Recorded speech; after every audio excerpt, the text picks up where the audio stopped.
In this digital age, it's hard to get away from the screens for any significant amount of time. Kids see us adults constantly using screens, whether that's watching TV, reading the news, scrolling through social media, or playing games. According to a recent study in the US, the average adult spends about 10.5 hours per day on screens. And yet we are shocked when we are told that teenagers spend 8 to 9 hours. Or the average American child spends between 5 to 7 hours on screens daily. That means that the kids are spending more time on screens than in school. Think about that. And kids often mimic their parents and their parents' device usage or lack of, so it's not their fault. It's ours. But how much should they actually have? How much screen time should they actually have? Well, generally it's recommended that children under 2 get no screen time at all. At this age, it's more important that they interact with the real world. You know, that they hone their senses. Children aged 2 to 5 can have 1 or 2 hours of quality educational screen time a day. And children aged 5 and up should have no more than 2 hours of screen time, not including homework. That does include TV though. And when you consider that most kids are getting 3 to 4 hours a day just watching TV, let alone using other devices, that's a considerable amount that you need to cut away from your child's life. I'd say that nearly every parent who allows their child to watch TV or play on screen will tell you that a lot of stress is created by this. It can create a lot of conflict from having to enforce limits upon your children that they just don't want to follow or think about. The result of that conflict can sometimes mean that parents allow their kids more screen time than is healthy to avoid arguments. After all, we are only human, and it's a rare parent who relishes arguing with their kids. Many of us are also guilty of using TV to give us some space, some peace and quiet time. The TV has actually been a babysitter for generations of kids. Just plonk them in front of it and you don't have to deal with so many sibling arguments, so many why questions about everything, and they're not getting up to mischief in another room, and you get on with your own work and your own stuff. But now we've added in smartphones, tablets and computers, and our usage of screens has grown dramatically. So what's the impact of this on our well-being and on our children's well-being? Are we causing irreversible damage? Let's have a look at some of the effects that too much screen time can have. Obesity. Studies have shown that higher screen usage is related to higher BMI, and high users are more likely to be obese. This goes for adults as well as kids. Think about it. If you're sitting around watching TV or playing games, then you're not being active and you're more likely to snack on junk food, especially if you want to watch TV with adverts for food. Family conflict. Before my wife and I came up with our digital well-being plan, stay tuned, I'll get to that in a bit, the number of discussions I had in my house about screen time was just ridiculous. We talked, or should I say argued about it more than anything else. Whether it was kids nagging to watch one more TV show, or them asking to play video games on school days, or me telling them that they had to switch off whatever device that they were using, whatever they had in their hands. It just caused so much drama. The drama that parents didn't have to deal with just 10-15 years ago. It has become something that many parents are stressing about, and so many kids are pushing the boundaries these days. It has definitely pushed me and my wife into limits, I can tell you that. Behavioral problems.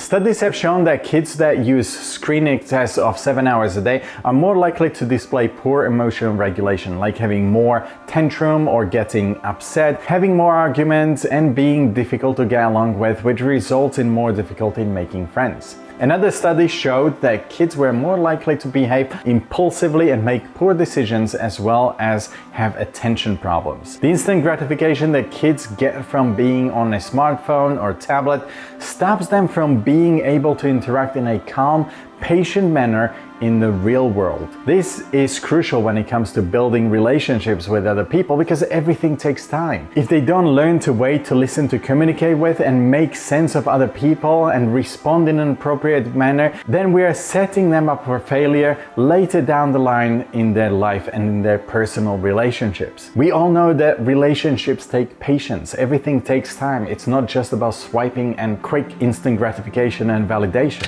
Educational problems. This failure is likely to extend to academic failure too. Several studies have shown that children who have TV or other devices in their bedroom perform worse on academic tests than those that don't. If they watch more than 2 hours of TV a day, then it's been shown that they actually score much lower in reading scores, critical thinking tests, and lower on literacy. It's also been found that children who have more than 7 hours a day of screen time tend to have a thinning of the brain's cortex. This area of the brain is related to critical thinking and reasoning. Couple that with the attention problems that I have mentioned before, and your child can fail academically through no fault of their own. Once again, I have to emphasize that this is all on us as parents. Sleep problems. Watching TV or looking at smartphone screens has been shown to disrupt our circadian rhythms by suppressing our melatonin levels, which help us fall asleep. Children may be extra sensitive to the effects of blue light because their eyes actually let in a lot more light. Now, when it comes to teenagers can be especially prone to the effects because they tend to take their phones into their bedrooms and use them late into the night, which in turn eats into their sleep time. It's no wonder that there has been an increase that 57% of teens who use technology in a bedroom suffer from sleep problems such as insomnia or restless nights. Health problems such as insulin resistance and cognitive dysfunctions have also been linked to circadian rhythm disorders, depression, and lower well-being. Those circadian rhythm studies I just mentioned also found that having disrupted circadian rhythm could also lead to depression. Now, this has been linked to many kids who spend a lot of time on screens, whether at night or during the day. This could also be due to a combination of effects, such as lack of sleep, but also things like not spending enough quality time with friends and family because of screen use, seeing others supposedly living their best lives and comparing your own life with others, or maybe also because spending time being entertained constantly stops you from being able to properly process your own emotions and feelings. It could also be because social media tends to operate on a reward loop whereby your brain releases dopamine in response to the content you consume, which then makes you feel happy for a short time. The dopamine then decreases and you feel the need to have that constant hit of dopamine in order to stay in your happy place. When you're not using a screen, especially on phone or social media, then you feel more depressed than you would if you had never actually used it in the first place. Digital addiction. And here's where digital addiction comes in. Once a pattern of reward via dopamine is established, then our brain will start to crave that reward. Dopamine hits us quickly and then disperses, leaving us wanting more, and to get it, we pick up our phones again. Social media is actually designed to get us to want it more. It keeps us on the apps for longer, so it's in their interest to make a product that taps into our dopamine reward system. The result is that we and our kids become essentially addicted to using our phones. Obviously, as time goes on, we're learning more about the effects of excessive screen time. It's probably best not to wait though to see if this is harmful or not. By then the damage will have been done already, and once it's out of the box, then there's no putting it back in. I only have one chance at trying my best for my kids. Getting it wrong and then lamenting over my choices is not really the road that I want to go down. So what can we do to limit our family screen time and change things for the better? Well, my wife and I came up with what we call our family digital well-being plan. Here are the things that we have done to try and limit screen time and hopefully set our family on a right path. We established some basic house rules regarding when and where we're allowed some screen time.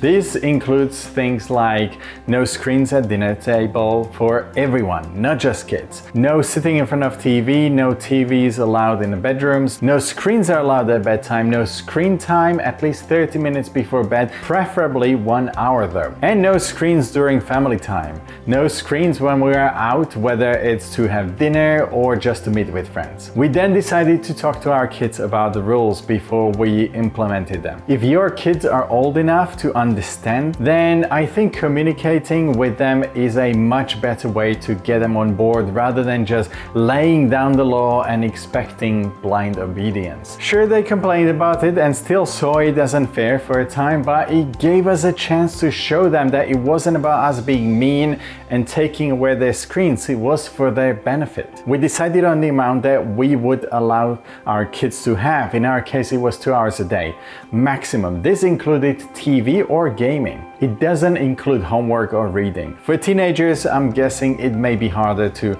limit it to that amount, but you can still try. We then set up FamiSafe app on all of our kids' devices. We set the time limit as 2 hours per day, although sometimes we give a little bit extra at weekends. With the app, we could also set a downtime for the phone as well, so they couldn't be used at night. We also set it up to block certain apps that we don't want them to use.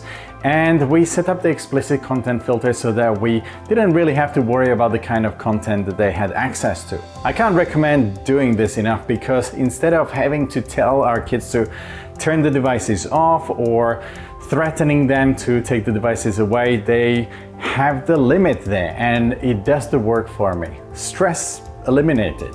My wife and I also decided to limit our own phone use. We followed the same rules as the kids for where and when screen time happens. We feel like this has helped us to be more present in our kids' lives rather than also being distracted by our phones or the TV.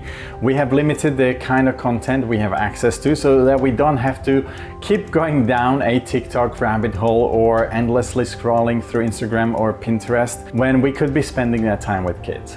I think the kids seeing us limiting ourselves has really helped them to take this on board a lot more. The last thing that we did was that we added other activities for them to do. So we've included things like walking the dogs as family instead of me doing it alone every single day, and going out for hikes on the weekend or meeting with friends for some outside playtime. When their friends come over to the house, we've warned the kids that there will be no screen time allowed, and they're expected to either go outside and play or they can stay playing games in the house.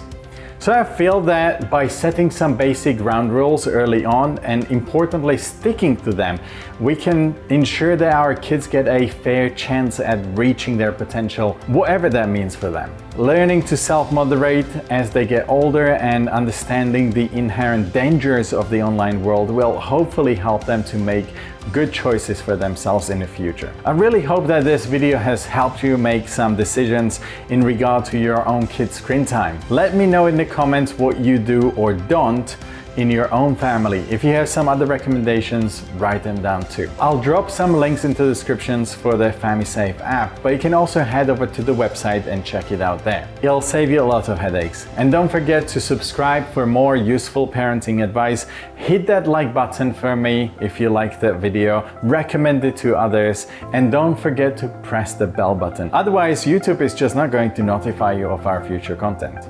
All right, and I'll see you in the next one. Bye.